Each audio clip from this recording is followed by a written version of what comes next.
ओम नमः शिवाय। दोस्तों दोस्तों पूज्य गुरुजी ने अभी अपनी कल की शिव महापुराण की कथा में 19 मई ज्येष्ठ सोमवार सप्तमी के दिन किया जाने वाला 3 चावल के दानों का एक ऐसा विशेष उपाय बताया है जो उन्होंने आज तक अपनी किसी भी कथा में नहीं बताया है।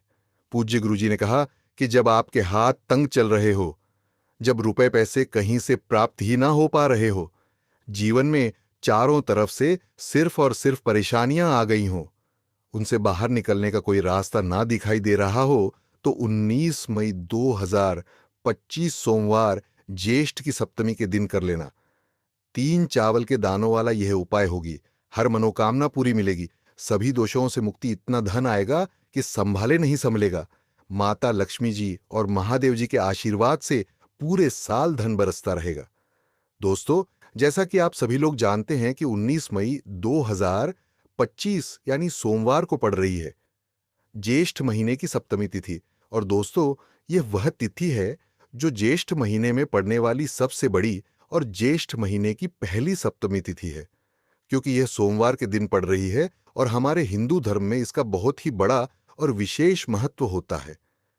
पूज्य गुरुजी ने कहा है कि अगर कभी भी मौका लग जाए और ज्येष्ठ महीने की सप्तमी तिथि सोमवार को पड़ जाए, तो आप लोगों को सिर्फ और सिर्फ 3 चावल के दानों वाला उपाय तो अवश्य ही करना चाहिए, क्योंकि इन दोनों तिथियों का संयोग बहुत ही कम आता है। इसी के साथ दोस्तों, गुरुजी ने कहा है कि जब भी ज्येष्ठ महीने की सप्तमी तिथि पड़े, तो आप लोगों को सिर्फ और सिर्फ 3 चावल के दानों वाला उपाय तो अवश्य करना चाहिए। ये उपाय इतना खास है कि अगर आपने सही मुहूर्त पर सही क्रिया अनुसार 3 चावल के दानों वाला यह उपाय कर लिया, जो प्राचीन काल के समय का महा उपाय है, तो मान के चलिए दोस्तों, महादेव जी के आशीर्वाद से आपके जीवन का कितना ही बड़ा दुख हो, उससे आपको मुक्ति मिल जाएगी। आपकी कोई भी मनोकामना हो, मान लीजिए आप नौकरी की तैयारी कर रहे थे, तो आपकी नौकरी लग जाएगी। आपका बंद पड़ा व्यापार चल पड़ेगा। और दोस्तों, आप जिस बीमारी से आप बहुत दिनों से परेशान थे, उस बीमारी से आपको मुक्ति मिल जाएगी। आपके जीवन में धन आना शुरू हो जाएगा। आपके जीवन में धन आने के नए नए रास्ते खुल जाएंगे। और मान के चलिए दोस्तों, फिर आपको किसी भी प्रकार की परेशानी का सामना नहीं करना पड़ेगा। इसीलिए दोस्तों, 19 मई सोमवार सप्तमी के दिन आप लोगों को इस वाले उपाय को जरूर कर लेना है। भले ही आपने पूरे साल भर इस उपाय को ना किया हो, पर अगर आपने इस ज्येष्ठ महीने में पड़ने वाले पंचमी के दिन अगर इस वाले उपाय को कर लिया, तो आपको इस उपाय को करने का वह फल मिलेगा जिसकी आपने कभी कल्पना भी नहीं की होगी। इसीलिए आप लोग इस चावल के दानों वाले उपाय को एक बार जरूर कर लेना, ताकि आप लोगों के हाथ से यह मौका ना जा सके और आपको इस उपाय को करने का फल मिल सके। दोस्तों, यह उपाय पंडित जी ने अपनी अभी की ही शिव महापुराण की कथा में बताया है, जो इस उपाय को आज हम आपको बहुत अच्छे से समझाने वाले हैं। इस वीडियो को देखने के बाद इस उपाय को समझने लगे के लिए आपको कोई और वीडियो को देखने की जरूरत नहीं पड़ेगी। तो दोस्तों, इस उपाय को आपको कैसे करना है, कब करना है, कहां पर करना है, और उपाय को करते समय आपको किन किन गलतियों को नहीं करना है और आपको किन किन बातों का ध्यान रखना है, ये सारी जानकारी हम आपको इस वीडियो में देंगे। तो चलिए भक्तों, उपाय को शुरू करते हैं।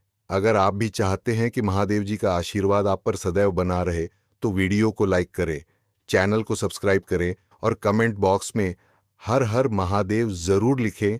और अपने फायदे के लिए, गरीबी दूर करने के लिए इस वीडियो को पूरा देख कर जाना। यदि आज आपने वीडियो को बीच बीच में से देखा, काट काट कर देखा, तो जीवन में आपको कभी सफलता हासिल भी नहीं होगी। देखिए दोस्तों, यह 19 मई सोमवार सप्तमी का दिन यह इतना खास होता है, इतना महत्वपूर्ण होता है। देखा गया है कभी कभी बड़े बड़े पूजा पाठ अनुष्ठान से जो मनोकामना पूर्ण नहीं होते, वह 19 मई सोमवार सप्तमी के दिन एक छोटे से उपाय करने से ही आपकी मनोकामना पूर्ण हो जाती है। अब हम समझते हैं इस वाले उपाय को हमें करना किस समय है। इस 3 चावल के उपाय को हमें ज्येष्ठ महीने की पंचमी के दिन करना किस समय है। तो देखिए, इस उपाय को करने का जो समय है, वह सुबह का समय है और शाम का समय भी है। अब देखिए, यहां पर हम मुख्य रूप से सुबह का समय नहीं बोलेंगे, क्योंकि 19 मई शनिवार पंचमी का दिन है और इस दिन प्रदोष काल के समय का बहुत महत्व होता है। बाकी अगर सुबह के समय भी करेंगे तो भी अच्छा होगा, उसमें कोई भी दिक्कत वाली बात नहीं है। तो चलिए जानते हैं इस विशेष उपाय के बारे में। लेकिन उससे पहले एक प्रार्थना, अगर आप इस चैनल पर नए हैं तो आप इस वीडियो को लाइक करें, चैनल को सब्सक्राइब करें और कमेंट बॉक्स में आप अपनी राशि या अपना नाम जरूर डाल दें, क्योंकि हम राशि से जुड़ा भाग्य भी बताते हैं और भाग्य में चल रही परेशानियों को दूर करने के लिए वह आसान से आसान उपाय भी बताते हैं। तो चलिए अब हम अपने उपाय की बात कर लेते हैं। कि तो देखिए, वीडियो को आपको पूरा अंत तक देखना है। उपाय को करने से जो आपका अटका हुआ पैसा है, आपका जो अटका हुआ धन है, जो आपको मिल नहीं रहा है, तो वह आपको प्राप्त होगा और आपकी सारी समस्या समाप्त हो जाएगी और आपकी सारी मनोकामनाएं परिपूर्ण होंगी। तो चलिए हम जान लेते हैं पूज्य गुरुजी द्वारा बताए गए महा उपाय के बारे में। इस उपाय के लिए सबसे पहले तो आपको मात्र 3 शमी पत्र लेने होंगे। इसी के साथ में आपको मात्र थोड़ा सा शहद लेना है। शहद आप मात्र 1 चम्मच या फिर उससे भी कम लें और इसी के साथ में आपको मात्र एक तांबे के पात्र के अंदर अपने घर से शुद्ध जल लेना है। अब दोस्तों, मात्र इन तीनों सामग्रियों को लेकर के सीधे आपको पहुंच जाना होगा। भगवान शिव के मंदिर में देखिए, गुरुजी ने बताया है यह वाला उपाय आप सुबह भी कर सकते हैं और शाम के समय में भी कर सकते हैं। जब भी आपके पास समय हो तब आप इस उपाय को कर सकते हैं। देखिए, सबसे पहले तो आप जो एक जल का पात्र लेकर के गए हैं उसे आपको धीरे धीरे शिवलिंग पर समर्पित कर देना है और लगातार आपको शिव महापुराण के मूल मंत्र श्री शिवाय नमस्तुभ्यम, इस मंत्र का जाप करते रहना है। अब दोस्तों, आपके पास जो शमी पत्र है, 3 अशपत्र है, तीनों को आपको उस शहद के अंदर अच्छे से डुबो देना है। यानी कि तीनों शमी पत्र पर आप चारों तरफ अच्छे से शहद का लेपन कर देना है। अब दोस्तों, इन शमी पत्रों से आपको भगवान शिव के शिवलिंग का श्रृंगार करना है। यानी कि आपको एक शमी पत्र शिवलिंग के ऊपर रख देना या दूसरा शेष पत्र आपको शिवलिंग के दाएं तरफ रख देना है और तीसरा शमी पत्र आपको शिवलिंग के बाएं तरफ तरफ चिपका देना है। यह बात हमेशा ध्यान रखना कि डंडी का जो भाग होगा वह जलाधारी की तरफ रहेगा। इस प्रकार से आपको इन तीनों शमी पत्रों से भगवान के शिवलिंग का श्रृंगार करना है और लगातार आपको श्री शिवाय नमस्तुभ्यम या फिर ओम नमः शिवाय, इस मंत्र का जाप करते रहना है।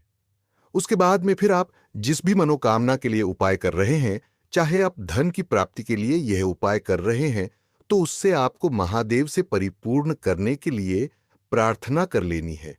या फिर यदि आप व्यापार के लिए कर रहे हैं, अपनी नौकरी के लिए इस उपाय को कर रहे हैं, या फिर अपने संकटों को समाप्त करने के लिए यह उपाय कर रहे हैं, तो जो भी आपकी मनोकामना है उसे महादेव से परिपूर्ण करने के लिए आपको बोल देना है और फिर आपको वापस अपने घर आ जाना है। पूज्य गुरुजी कहते हैं कि यदि आप इन शमी पत्र से और वह भी शनिवार के दिन शिवलिंग का श्रृंगार करते हैं, तो महादेव आपकी जो प्रार्थना है उसे बहुत ही शीघ्रता से स्वीकार करते हैं और आपकी सब मनोकामनाएं पूर्ण होने लगती हैं।